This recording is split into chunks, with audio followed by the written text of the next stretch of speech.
Hello welcome to my channel. ఈరోజు వీడియోలో recipe వచ్చేసి స్నాక్ రెసిపీ.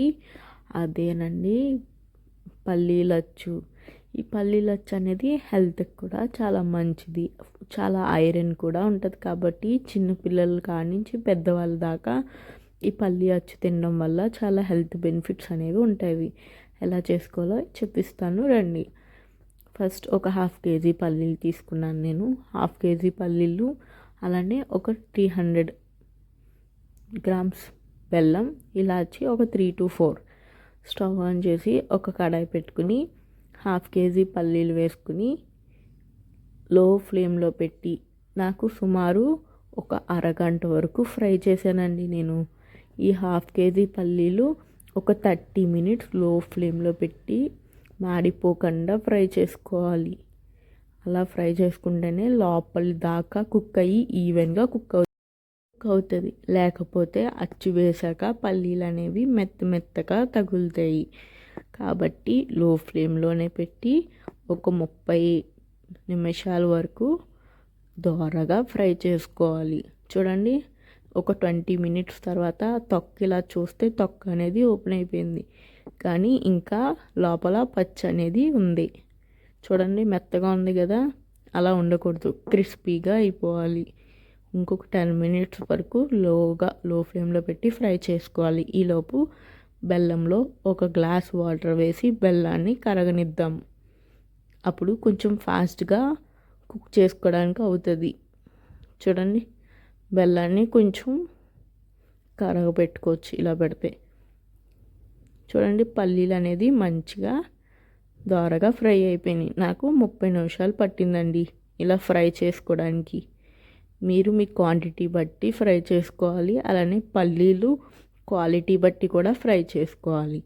ఇవి ఒక ప్లేట్లోకి తీసేసుకుని ఒక గ్లాస్ కానీ బౌల్ కానీ ఏదైనా తీసుకుని నేను చూపిస్తున్న విధంగా చూడండి. ఇప్పుడు బాగా ఫ్రై అయిపోయినాయి కదా. ఇప్పుడు ఒక పెద్ద కడాయి పెట్టుకుని మనం వాటర్లో వేసి పెట్టుకున్న బెల్లం వేసుకుని స్టవ్ ఆన్ చేసి డిజాల్వ్ చేసుకోవాలి. ఏదైనా కింద వేస్ట్ పార్టికల్స్ ఉంటాయి కాబట్టి మనం ఒకసారి ఫిల్టర్ చేసుకోవాలి. ఈ షుగర్ సిరప్ లాగా ఇలా ఇంట్లో బెల్లంతో అచ్చు, సిమ్లి ఇలా చేసుకోవడం వల్ల పిల్లలకి మనం స్నాక్స్ బాక్స్లో కూడా పెట్టుకోవచ్చండి. వాళ్ళకి కూడా చాలా హెల్త్కి మంచిది కదా, ఐరన్ ఉంటుంది. కాబట్టి ఇలాంటి రెసిపీస్ మీకు కావాలంటే కామెంట్ చేయండి, నేను చేసి పెడతాను. ఈలోపు పల్లీలు చల్లారినాయి కాబట్టి మనం ఒక గ్లాస్ కానీ బౌల్ కానీ తీసుకుని నేను చూపిస్తున్న విధంగా చేస్తే పల్లీలు అనేది 2 కింద డివైడ్ అవుతుంది. అలానే పైన ఉన్న తొక్క కూడా మొత్తం పొట్టులాగా వచ్చేస్తుంది. చూడండి, నేను చూపిస్తున్న విధంగా చేసుకోవాలి. ఇప్పుడు బెల్లం మొత్తం డిజాల్వ్ అయిపోయింది కదా. ఇప్పుడు ఒక ఫిల్టర్ పెట్టుకుని మొత్తం అంతా స్ట్రెయిన్ చేసుకోవాలి. చూడండి, ఏమైనా వేస్ట్ ఉంటే ఈ పైన ఆగిపోయి మొత్తం పాకం అంతా కిందకు వచ్చేస్తుంది. చూడండి, షుగర్ సిరప్ లాగా మొత్తం బెల్లం సిరప్ వేసుకున్నాం కదా. ఇప్పుడు మళ్ళీ అదే కడాయిలో పెట్టుకొని పాకం కన్సిస్టెన్సీ వచ్చేలా చేసుకోవాలి.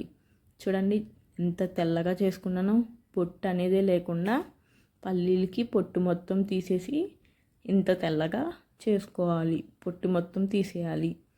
ఇలాచీని కూడా దంచి పెట్టుకున్నాను. పక్కన వాటర్ పెట్టుకున్నాను పాకం కన్సిస్టెన్సీ చూసుకోవడానికి. చూడండి, ఇలా మరుగుతున్నప్పుడు మనం దంచి పెట్టుకున్న ఇలాచీ కూడా వేసి ఒకసారి బాగా కలుపుకోవాలి. ఈ బెల్లం పాకం చూసుకోవడంలోనే అచ్చు గట్టిదనం ఉంటుందండి. మనం పర్ఫెక్ట్గా చూసుకుంటేనే అచ్చు అనేది గట్టిగా సాగుతుంది, లేకపోతే ఇరిగి పొడి అయిపోతుందండి. ఇలా బాయిల్ అవుతున్నప్పుడు చూసుకోవాలి. మనం వాటర్లో వేసుకుని ఇలా మిక్స్ చేసుకుంటే అది గట్టి బాల్ లాగా అవ్వాలి. చూడండి, అవ్వట్లేదు, వాటర్లో డిజాల్వ్ అయిపోయింది. సో దట్ ఇంకొంచెంసేపు మనం బాయిల్ చేసుకోవాలి. చూడండి, ఇవి మళ్ళీ ఒక 10 minutes తర్వాత వాటర్లో వేస్తే అది అనేది మంచిగా అవ్వట్లేదు, బాల్ అయిపోవాలి. మళ్ళీ ఒక 10 minutesకి 10 minutes కాదు, ఒక 5 minutesకి కరెక్ట్గా చూడండి తీగ పాకం వచ్చింది. అది సాగుతుంది బాల్ లాగా. అప్పుడు మనం ఫ్రై చేసి పెట్టుకున్న పల్లీలు కూడా వేసుకుని ఒకసారి బాగా మిక్స్ చేసుకోవాలి. ఒక సైడ్కి ప్లేట్లో గీ వేసుకుని ప్లేట్కి గీ అప్లై చేసి పక్కన పెట్టుకోవాలి. ఇప్పుడు ఆ గీ ప్లేట్లో ఈ మనం ఇందాక బెల్లము పల్లీలు మిక్స్ చేసుకున్నాం కదా, అచ్చులాగా వేసుకుని మొత్తం ప్లేట్ అంతా స్ప్రెడ్ చేసుకోవాలి. చల్లారిన తర్వాత కట్ చేసుకుని పీసెస్ చేసుకోవాలి. అంతే, ఎంతో టేస్టీ అయిన పల్లీల అచ్చు రెడీ.